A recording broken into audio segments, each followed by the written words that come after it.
Assalamualaikum warahmatullahi wabarakatuh. Salam sejahtera, salam rahayu untuk panjenengan semua.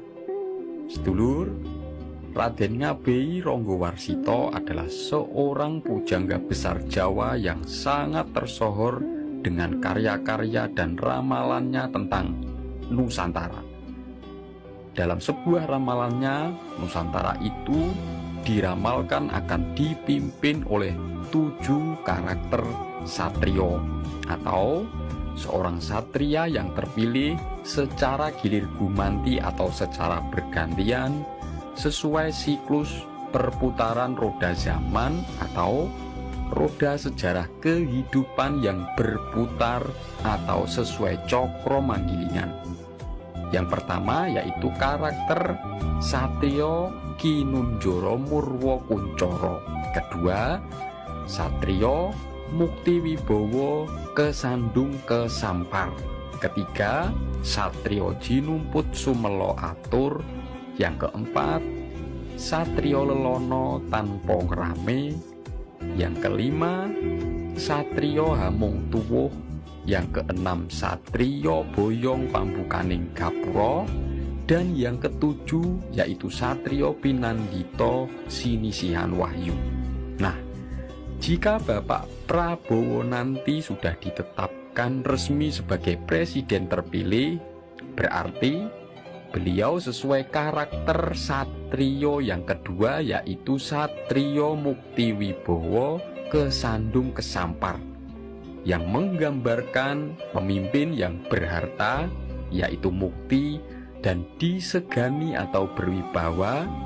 Itu adalah Wibowo, tetapi sosok tersebut kesandung kesampar yaitu mengalami keadaan yang membuat dirinya tampak salah dan buruk, tetapi kesalahannya atau keburukan karmanya itu sudah ditebus dengan mengalami jatuh bangun dan penderitaan hidup.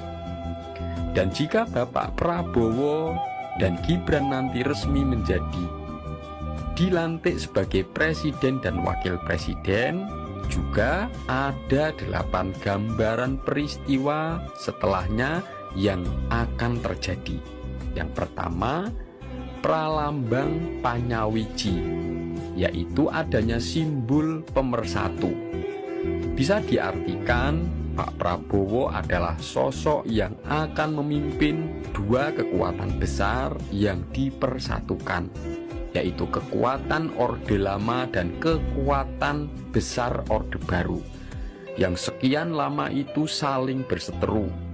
Dan 2 kekuatan besar tersebut secara organisasi itu diwakili adanya 2 partai besar, tetapi sosok yang mewakili, yang menjadi simbolnya tidak lain adalah sosok Pak Jokowi dan Pak Prabowo itu sendiri yang sudah saling mendukung setelah mereka 2 kali saling bertarung dalam merebutkan kekuasaan sebagai pemimpin. Dan setelah nanti bersatu, maka bisa terjadi yang kedua yaitu Soyo Rukun lan Sentoso. Akan semakin terwujud adanya kerukunan sehingga di Nusantara ini akan semakin kuat. Jadi Satrio Muktiwibowo itu menggambarkan sosok yang bisa merukunkan dengan kewibawaannya, bisa merangkul semua agar hidup rukun sehingga bisa mewujudkan adanya bangsa yang kuat dan tidak lagi menjadi bangsa yang mudah diadu domba oleh kepentingan bangsa lain yang ingin selalu menjajah dan melemahkan. Adanya usaha bangsa lain yang selalu ingin merebut kejayaan Nusantara. Dan hal tersebut akan memunculkan peristiwa yang ketiga yaitu ing wiwitan ono sandungan. Jadi di awal pemerintahan Satrio Muktiwibowo itu akan ada yang berusaha untuk menghambat dan melawan, yang itu munculnya dari orang-orang yang membenci dan yang tidak mau menerima kekalahan. Mereka adalah yang selama ini sering sekali ditunggangi dan dimanfaatkan oleh bangsa asing yang akan terancam kepentingannya, yang selalu menginginkan kehancuran bangsa Nusantara ini. Tetapi itu akan teratasi. Lalu yang keempat, mungsuh podo klimpungan. Yang menjadi musuh negara akan kalang kabut. Yang selama ini menjadi alat kepentingannya bangsa asing yang selalu menjadi penghambat kerukunan dan kekuatan juga kemakmuran bangsa ini, mereka akan ditaklukkan. Karena pemimpin yang mewakili sosok Satrio Muktiwibowo itu mempunyai prinsip hanya akan musuh atau akan selalu berusaha untuk melenyapkan musuh-musuh negara yang selalu berusaha mengancam keutuhan dan kemakmuran bangsa ini. Yang kelima, bibit kawit maujudi kemakmuran.